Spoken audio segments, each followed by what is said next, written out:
from the U.S. Geological Service. And this report identified that there were mossballs, which are an aquarium plant, that were potentially contaminated with zebra mussels, and these were being sold at a pet store in the Seattle area. The report was a generic alert and did not contain specifics as to the location or name of the pet store. We decided that we needed to look into this rapidly because zebra mussels are our number one species that we want to keep out of the Pacific Northwest. At 2:15 p.m., we were able to identify the potential store using the USGS report map and cross-referencing it through Google. We discovered that the store was a Petco, and we were able to dispatch a WDFW sergeant to the location. At 3 p.m., the sergeant arrived at the store and inspected the mossballs that they had on hand and visually identified that zebra mussels were present in the containers. We'd like to note that the store manager and employees were extremely helpful and assisted the sergeant with his investigation and the inspection. The store turned over 26 containers of mossballs to us, and they gave us information about the distributor where the mossballs originated from. By 5 p.m., our sergeant was able to deliver the mossballs to our lead aquatic invasive species biologist for identification and confirmation of the species. And by 9:30 p.m. that night, we had visual confirmation of 12 zebra mussels in the shells, and we enacted the rapid response protocol, which seeked 2 additional independent species identifications and made arrangements for identifying them through eDNA as well. On Wednesday at 8 a.m., we were aware that a nationwide email about the USGS report went out, and this went out nationally via the Western Regional Panel listserv, and literally contacted hundreds of folks that are associated with aquatic invasive species prevention and detection around the nation. At 8:30 a.m., WDFW also contacted California Fish and Game to advise them of the situation and request follow-up by a fish and game officer enforcement to go to the distributor as that was identified as being located in Gardenia, California. At 8:45 a.m., we contacted the Petco regional management team and briefed them on the situation. The regional team had already been alerted via the store manager. We were advised that an emergency corporate level meeting was getting ready to occur later that morning. And again, would like to note that Petco has been extremely helpful, continue to be helpful, and are partnering with the Washington Department of Fish and Wildlife to address this issue. It was decided to do a Western regional product pull and quarantine of the mossballs off the shelves at Petco at that time, as we believed it was hopefully contained in the Western U.S. At the time, Petco also requested that the Washington Department of Fish and Wildlife be an advisor to them in helping create a corporate response plan on this. At 10:30 a.m., because of the nationwide email, we received a report from Gainesville, Florida, of a Petco store where a person went in, purchased it, and there was a zebra mussel in that. So by 10:35, we recontacted Petco and advised them that this now appeared to be a nationwide issue and that the nationwide pull and quarantine needed to be discussed at their corporate meeting. By 10:40 a.m., we had additional emails coming in from Montana, Oregon, and Idaho, in which mossballs at Petco stores had been purchased, and they identified zebra mussels in those. And in 2 of those, it was also noted that the zebra mussels were alive and appeared to be viable. 11:35 a.m., Washington Department of Fish and Wildlife was contacted by Petco and advised that they were pulling and quarantining the mossballs nationwide. Petco also said they had contacted the distributor who was stopping and suspending shipments of the mossballs at that time. We also were found out that the mossballs were probably coming in from Europe or originating in Europe, and that this particular distributor may be one of the main entry points into the U.S. for these mossballs. 1:30 p.m., the Pacific States Marine Fisheries Commission, Columbia River Basin team, which we are part of, held a rapid response multi-agency advisory committee meeting. where the Washington Department of Fish and Wildlife provided a detailed briefing of the situation up to that point. This agency advisory team consisted of the partnering federal and state agencies, Pacific Northwest tribes, and two of the Canadian provinces that are members of this team. At that point, the MAC agreed and supported with Washington Department of Fish and Wildlife being the lead agency in coordinating regional communications and responses with Petco. At 3 p.m. that day, we were recontacted by Cal Fish and Game and advised that they had inspected and contacted the distributor. The distributor was very aware of the situation and had taken immediate steps to stop all incoming shipments and place a hold in quarantine on the mothballs that they had on hand. Fish and Game also inspected their holding tanks there and noted that there was evidence of zebra and quagga mussels in the holding tanks. And the distributor was advised that they needed to decontaminate those tanks and quarantine them as well. They learned also that approximately 100,000 of these mothballs are being shipped out by this distributor for nationwide retail every 2 weeks, and that had been going on for some time. At 3:20 p.m., we were contacted by the U.S. Fish and Wildlife Service special agent in charge of the Western region, and we were told that U.S. Fish and Wildlife Service enforcement would be looking into this federally as well to do the nationwide response on it.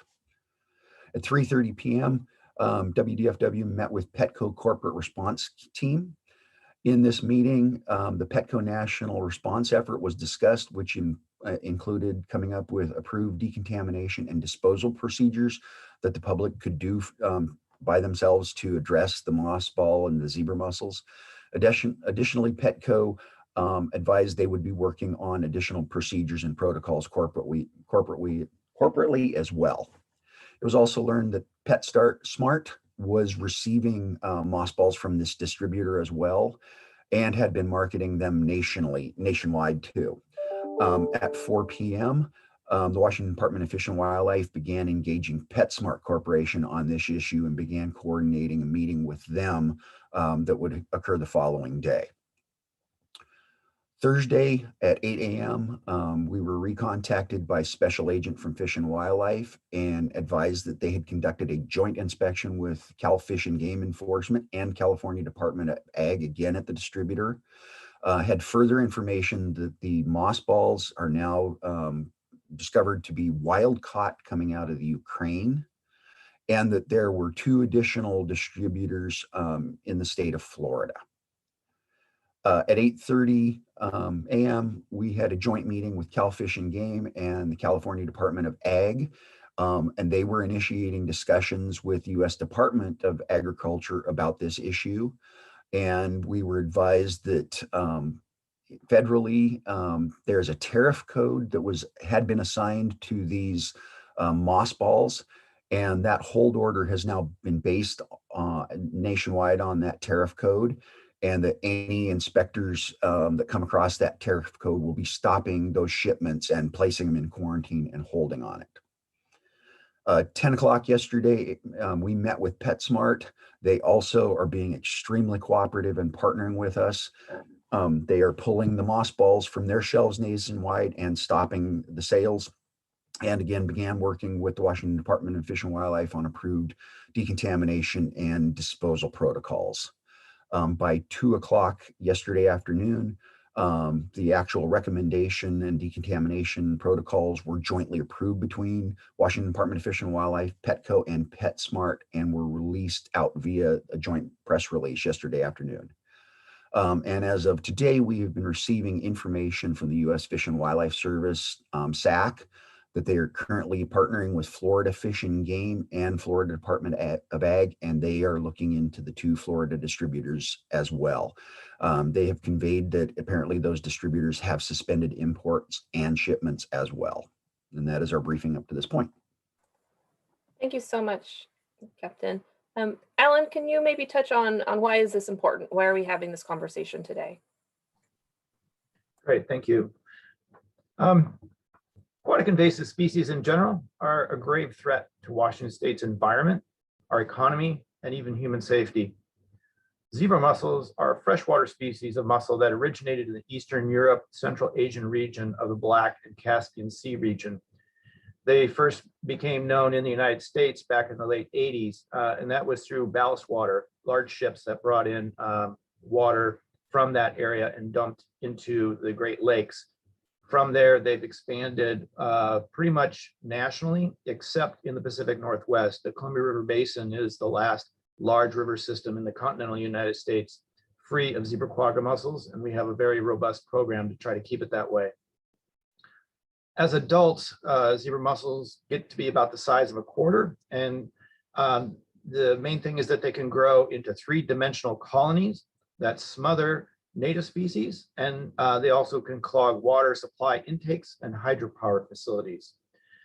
So if this species became established in Washington waters, it would quickly cost taxpayers hundreds of millions of dollars each year in mitigation costs and in higher electricity and food prices. Unfortunately, these impacts would be borne disproportionately on small businesses, tribal cultural resources, and low-income communities. The WDFW Aquatic Invasive Species Unit applies an integrated management approach that incorporates prevention, early detection, rapid response, and control tactics. For zebra mussels and their cousin, the quagga mussel, our focus has been on watercraft transport prevention. Captain Eric Anderson runs 2 check stations, Spokane and Don Pasco area, soon to have a 3rd one up.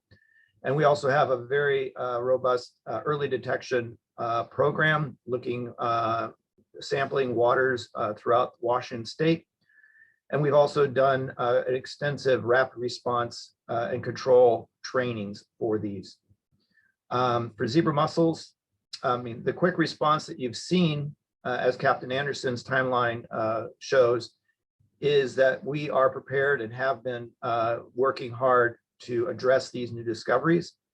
This was an amazing response, the fastest response I've ever seen nationally for this type of a situation. And that's a credit to everybody's work, coordination, communication lines have already being established, rapid response protocols being established, and we are basically know what we're doing in this respect. So besides zebra and quagga mussels, other priority species the department is addressing are European green crabs and northern pike. So it's not just about zebra and quagga mussels. There's a slew of freshwater and marine species out there that we address. And I would just, the fight to manage the aquatic invasive species, it requires a great deal of coordination and partnership from local to international levels. And our colleague, Justin Bush, is going to talk a little bit more about that aspect of it. Thank you. Great. Well, thank you for that. And thank you for the introduction. Invasive species are a really widespread issue. They include plants, animals, insects, and even wildlife diseases, both on land as well as in the water. And they impact our economy, our environment, our health, and our well-being. Putting some numbers to this problem, a state study assessed the potential impact of just 23 species in one single year if there was no prevention or control. And this scenario equates to 1.3 billion in damages to loss to agriculture, water infrastructure, and timber. And as Allen Pleus had said, quagga and zebra mussels are about the worst thing that we're facing. We know that it will cost the state of Washington at least $100 million annually just to keep our power systems running and our agricultural water flowing. It's a huge problem. And really, the takeaway is that anything that moves can move invasive species. Invasive plants can hitchhike on your boots. Aquatic animals can attach to your boat or your equipment. And problem species can also hitchhike on commerce, as we see in this case. It's a huge problem, and no single organization has the answer. But if we all work together, we can address it and be successful. It's worth noting that invasive species don't respect administrative boundaries or property ownerships. And this means that your neighbor's problem may become your problem or vice versa if you don't work together on one solution. And this response is really a prime example of how we can work together to effectively stop invasive species. In this case, is the captain mentioned, we're working with industry, we're working with the public, and every tier of government to address this shared problem. And we're taking steps to ensure that it doesn't happen again. And for everyone listening in, everyone has a role to play in supporting this response on a daily basis. And really, the most basic thing we ask is for you to see something, say something. If something seems out of place, report it to the Invasive Species Council, either through the Washington Invasives mobile application or at invasivespecies.wa.gov. It's the interagency hub for reports. You don't need to go through a phone tree to find a solution. We're here to assist. And really just wanted to also promote this message of don't let it loose. And if you have any type of unwanted pet or aquarium, really the message is not to release it into the wild, into our rivers, streams, lakes, or stormwater ponds. Most invasive species, or most species that are released, won't become a problem. They actually will die a slow death in the wintertime, but a small percentage will become a problem and be invasive species. And really, we've got a great network around the state that exists to help you. You can contact us directly. We also have over 150 facilities of pet rescue centers, animal pet stores, as well as veterinarians that are on an interactive map where you can make direct contact to get assistance in your local area. But not to say we don't, or trying to promote that you don't call us. Give us a call. We're happy to help. We're here to help you. And really the message is we want you to deal with any unwanted pet or aquarium the right way. And that's not by releasing it into the wild, especially in this case. Back to you, Becky. Thanks, Justin. Those are really valuable resources that I hope that we can help share and provide for the public if they are concerned on multiple levels of potential invasive species. So with that, we'll go ahead and get started on some questions. We did receive questions here from several media outlets, so I am going to go ahead and get started on asking those. We'll go ahead and start out with our first question from Matthew Smith over in Cairo. It's against the law to release non-native species into state waters through intentional or unintentional means. Obviously, is there any enforcement or punishment mechanisms currently in place for this incident? I'll field that one. Yes, he is absolutely correct. Under the revised Code of Washington, particularly 7715-811, which is unlawful use of an invasive species in the first degree, this could be punished as a Class C felony or prosecuted as a Class C felony. In this case, we are not interested in pursuing any enforcement action against Petco or PetSmart. This was an inadvertent mistake. Nobody actually foresaw that zebra mussels could come in on this product. And right off the bat, they both immediately have partnered up with us in trying to address and nullify this threat. And so that goes a long ways. No, we do not want to vilify or persecute Petco or PetSmart in this. We're partnering with them to take care of this. And this is also then going to open up communication lines with the pet industry. In the invasive species field, for years, there has been discussions about wanting to engage the industry because it is believed that it can be a vector, just like Justin was talking about people dumping out their aquariums or letting loose, exotic pets that were, and this now opens up a chain of discussion with the pet industry, all the way back to the acronym is PJAC, but it is the main association of the pet association in America. And this is going to open up that dialogue, and going forward from this is going to be much more beneficial than trying to criminally punish somebody in this case. Perfect, thank you. If any of the other panelists, Alan, did you have something you wanted to add on? Yeah, I just wanted to add on, Eric was talking about Petco, the distributors and those such, but also the law is specific to say that, the private citizen is not allowed to actually possess any of these prohibited species. And again, this is not something that the department wants to go out and try to use enforcement in that area. We are requiring or asking people to voluntarily work this. These are in aquariums, so they're not being dumped into the our local waters at this time. We don't want that to happen, as Justin was noting. That's really where things get bad, and that's where, you know, enforcement could come in if that kind of a violation happened. But we really want to work with people. The idea here is we want to prevent this. We want to stop it from happening. And as long as people are working with us, that's all we really care about. So really appreciate it. Thank you. Perfect. Great. So our next question is a two-part question. Is there any knowledge of about how many of these products have been sold in the past few weeks or months? And how big of a problem could what's already gone out into the community pose? Well, I'll start on that one as well.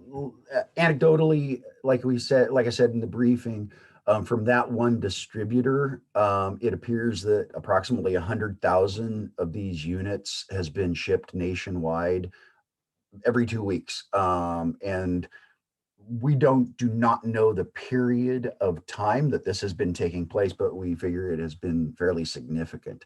So they have been distributed nationwide. So yes, they're out there. As Alan noted, though, that right now we're hoping that we can keep this contained because they are in aquariums, and we want people to be good aquarium owners, and that's why we're getting the information out. Do not let these go.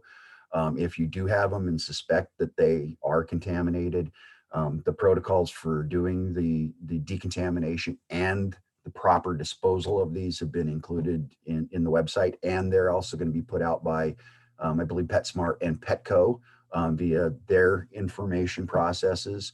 And I know that at least in the Pacific Northwest states, all of our state partners, Oregon, Idaho, Montana, and BC, are putting out the same type of press releases as well to tell the people to do the same thing. So I'd like to follow up with the captain there. This is a rapidly evolving situation. It's been, 3 days right now, and the amount of information that we're collecting and finding out is amazing. And we're still learning things basically every minute. We get emails of new detections, new information that's coming in. Based on the evidence that we've seen so far, there is a belief that maybe this is a fairly new infestation of that product. The species, the size of the mussels that we've seen are fairly small, which indicate they're more on the juvenile side. And it's not appearing that the aquarium habitat itself may be conducive to their survival. So this, the aspect that it's nationwide is huge, so that there's a lot more opportunities with hundreds of thousands of these being sent out every 2 weeks. The possibility of somebody dumping one of these or multiples of these, that's where the crux of it is. On an individual aquarium by aquarium basis, being in somebody's house, that's very, very low risk as long as people take care of it and dispose of that product appropriately. No problem. They are not getting into our state waters. So rapidly evolving, a lot of information. It's most of it's speculation, but the big message is huge coordination on multiple levels, and it's closing down really quickly. Perfect, thanks. And maybe a follow-up for you, Justin. Obviously, how big of a problem is this? Have we received reports? And could you maybe just tie into the reporting app and the information for the public if they do have questions? Sure. Yeah. Well, it's certainly a huge problem. We believe that we've stopped the flow of the contaminated mossballs from coming into the country, as well as being sold by distributors, and as well as the stores, and all of that network has been addressed, we believe. And now at this point, we're reaching out to the public, and that's where everyone comes in to help us. If you have purchased mossballs and you have them in your aquarium, we're asking everyone to look at them, especially focusing on what we know as the contaminated Beta Buddy product. But if you are unsure of what you purchased, if you maybe don't recall, that's okay. We say, see something, say something. We'd love to look at it, tell you that we don't believe it's an issue. We're happy to spend our time doing that if we can avoid a potential problem. And the Washington Invasives app is a great tool for that. It's got a fact sheet. You can pull it up on your phone. You can see what a zebra mussel looks like. You can also snap a photo, and that includes your contact information and a spatial point, so that we can connect you with a specialist for assistance as quickly as possible. Perfect, thank you. We'll go ahead and move on to next question over here. This is from Casey. We've kind of answered some of the questions that she provided, but maybe just a little bit dive deeper into, is the company or distribution facing any penalties? Is there enforcement action being taken on a larger scale than just here in Washington state? At this point in time, I do not know what is taking place outside of the state of Washington. Obviously, Washington is at this time isn't choosing to not to take enforcement action. Now, again, there's 50 states that could be involved in this. There's U.S. Fish and Wildlife Service. There's federal laws. So there could be. Again, though, what I have seen conveyed so far is the fact that there's been such a quick response that is going to be taken into consideration on it. Thanks. And then we've already, again, touched on that this is something that was nationally distributed, but more specifically, how many of these potentially AIS contaminated mossballs may have been sold in states where we're connected to the Columbia River? Obviously, that is a concern. Maybe we can just touch on why that is such a big concern. Alan or Justin, would you like to go for that one? I guess I would just reiterate that it's the quantity of the mossballs is the big concern, with hundreds of thousands of them being distributed every 2 weeks nationally. I'm imagining quite a few people have them in our Pacific Northwest region within the Columbia River Basin region. You know, if you neck it down, how many of those are going to be released through, by somebody from their aquarium?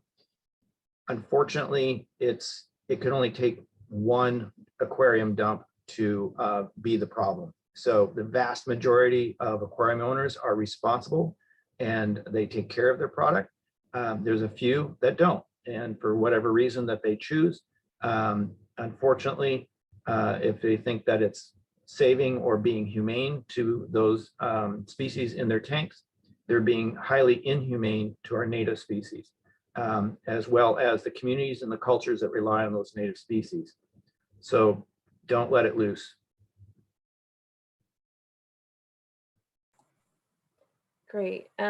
We'll jump over here to Esther, and actually I think Mark also kind of brought it up in regards to specifically, could these mussels also be in local pet stores or mom and pop shops? Have they been notified, or kind of what's our process right now? Obviously we've talked to Petco and PetSmart, but what about some of the other potential locations?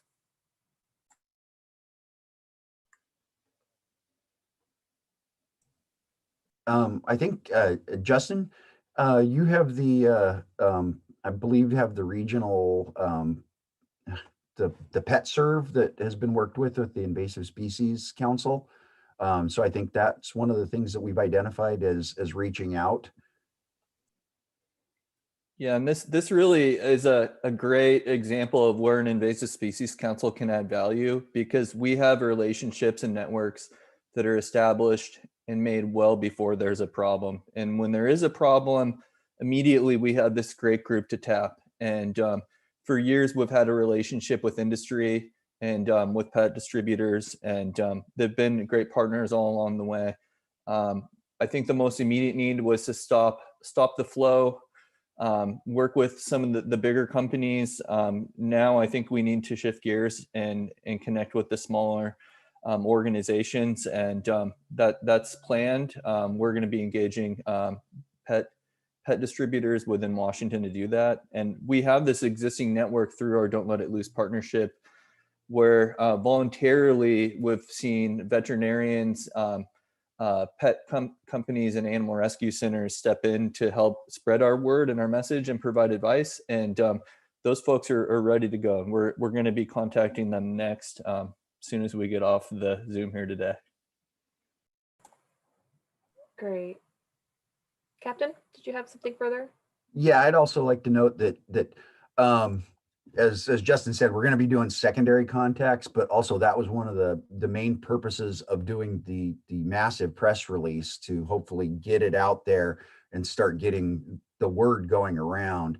And from what we've also been seeing is that there has been a lot of threads on social media in various forums this is getting out. So that's one of the other ways. We'll have some stragglers that don't know about it, that we then are going to do the mop up. But again, one of the purposes of this is trying to get it out on the news media and the social media, and try to get knowledge out that way. And it's being very effective. Perfect. Okay, switching gears here again, another question from Esther. What would the 2.8 million do to help this problem? That's in reference to our current legislative funding request. Would the funds be more preventative or reactive in this specific case? So the $2.8 million that was the agency put through the governor's office, and it's in the governor's budget for the legislature right now, specifically addresses three major areas of aquatic invasive species management. One of those areas is Captain Anderson's area with the watercraft check stations. Another one is our fight against European green crab, which is escalating dramatically right now. This is a marine environment species. And the other one is northern pike, which again is another very highly aggressive invasive species that's basically descending down into the Columbia River, into the anadromous zone, and could be highly detrimental to our salmon populations. So that's really where the focus of that money is.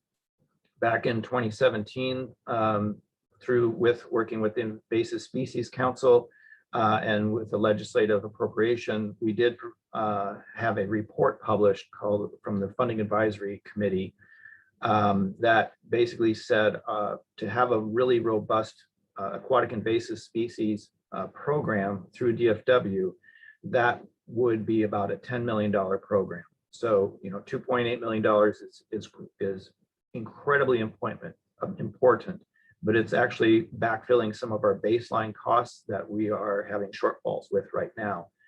So in respect to this particular situation, we are dropping what we would normally be doing at this time of year and focusing on this aspect.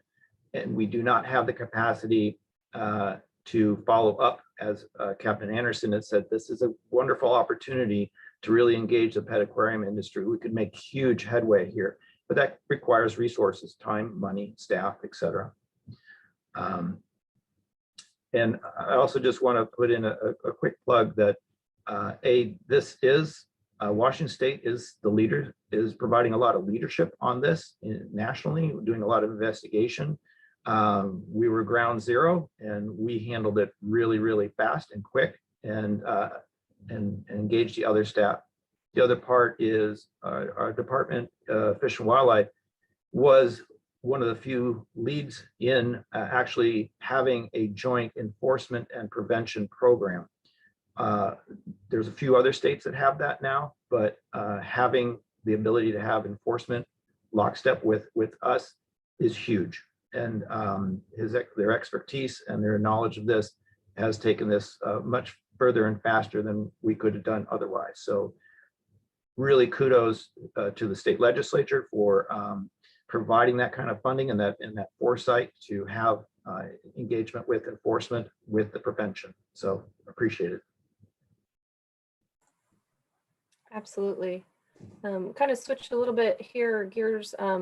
So this, we've kind of touched on this, but how severe was the discovery? How quickly can things go from bad to worse? I think we've kind of alluded to how bad it can potentially be.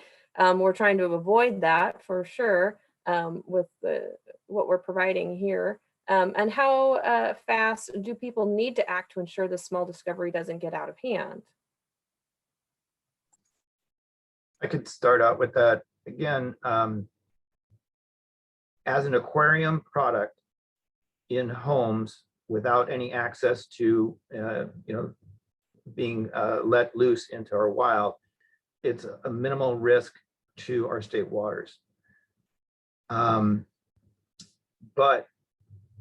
if we find that this product is being used for other purposes, if they're actually being sold for, say, backyard gardens, ponds, or golf course ponds, or some other place where access to our state waters is highly likely, if not, during the summer, but maybe in the winter when you have flood events and such like that, that would escalate this situation dramatically for us.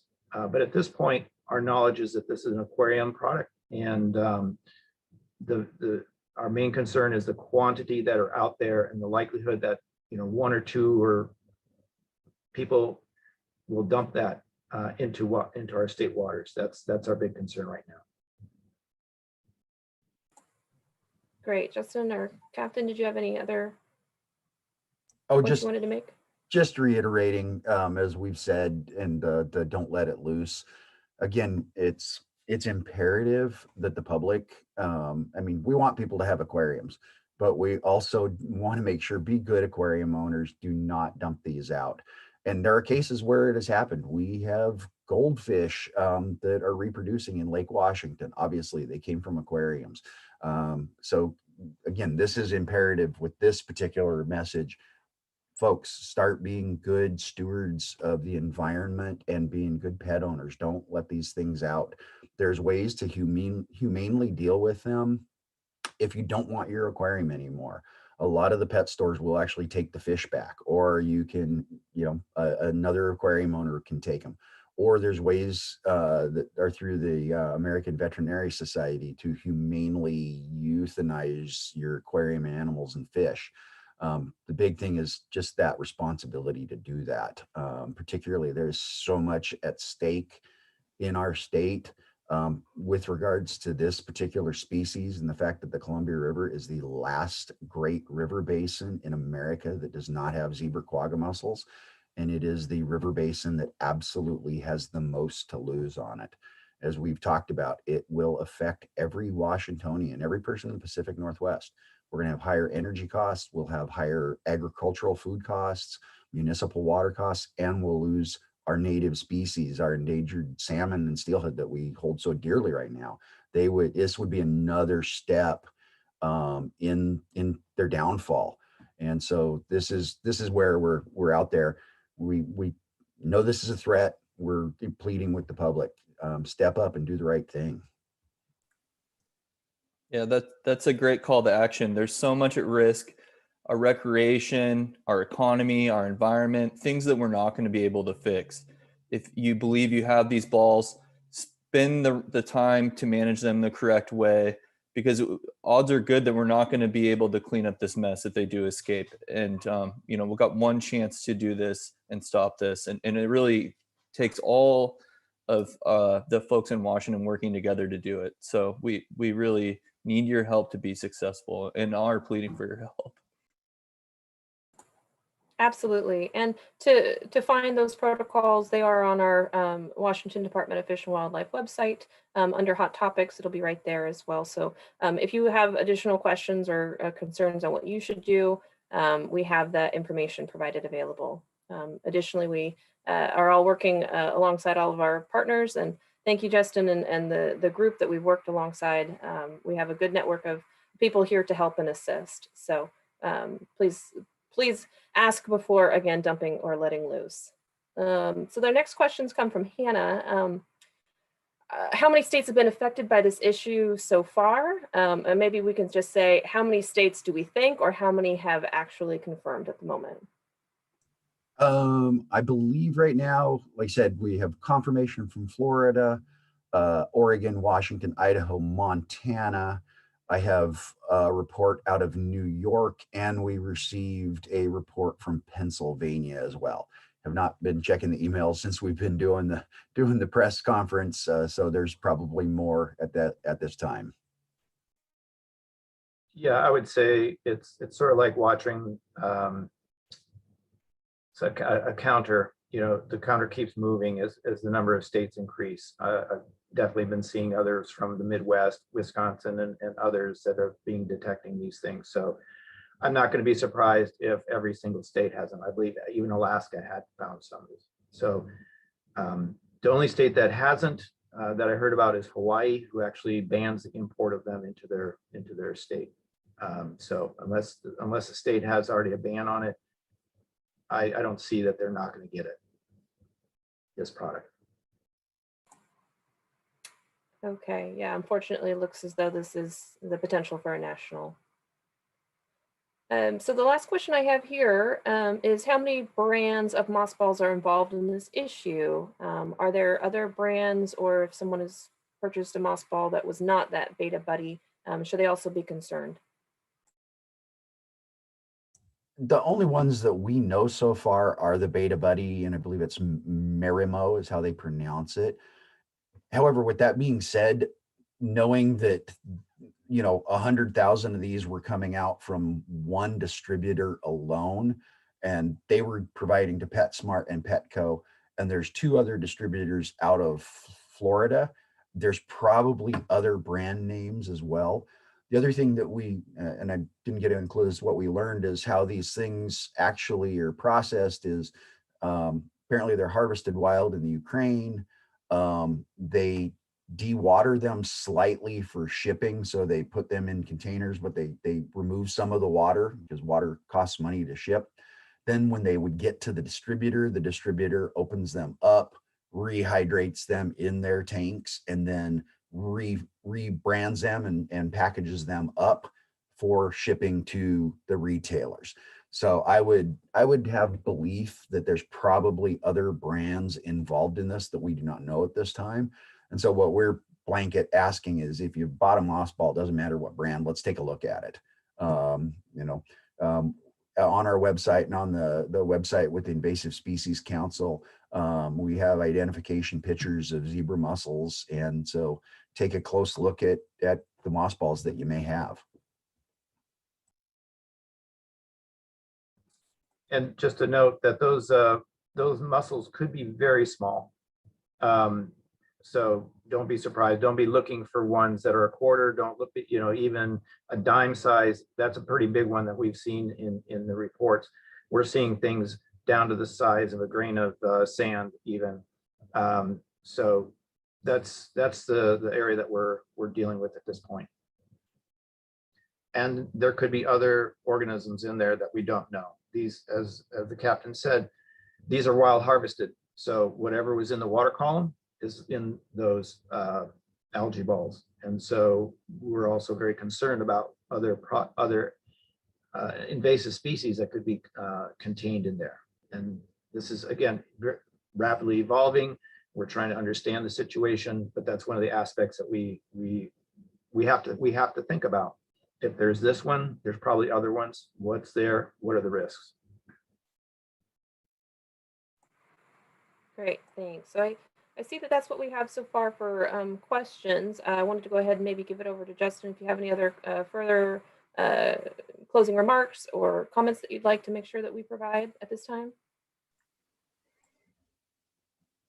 No, I'd really like to commend the Washington Department of Fish and Wildlife for this great job. They've been the leads in national response, and it's really been an honor to be supporting your efforts through the Invasive Species Council. So thank you for what you're doing. The nation owes you some kudos, with no doubt. So with that, we're here is the council to support you in whatever you need, and we will continue doing that. And all state and federal and local agencies that are members of the council have been contributing. And it's really truly a story that no one organization has the solution.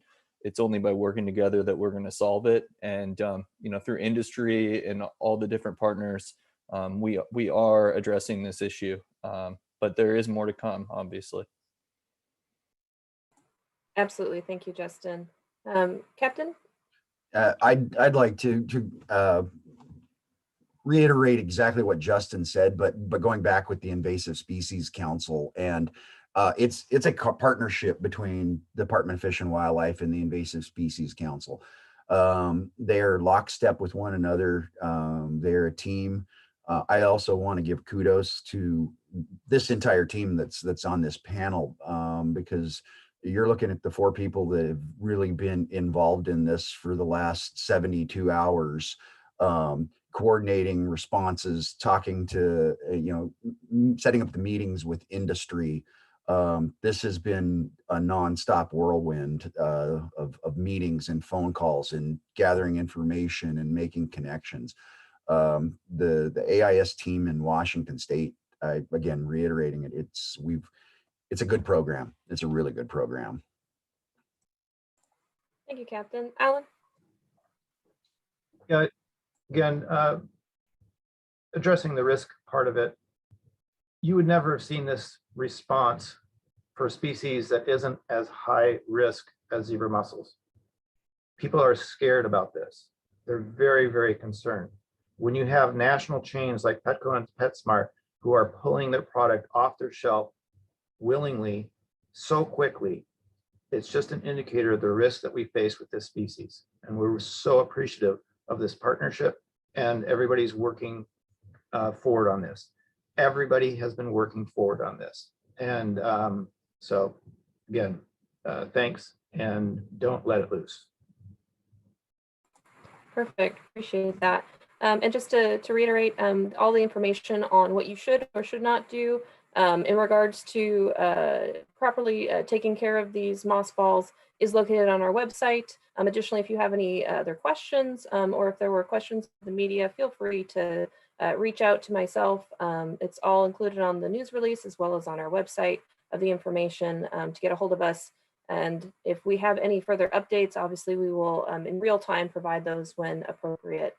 So with that, I think we've covered everything today for our media briefing. I'd like to really thank Alexis, who spearheaded the entire Zoom call today. And I'd like to thank the people that have viewed in to listen to this important message. So with that, we'll get back to our rapid response team and we will update accordingly. Thank you. Thanks, everybody.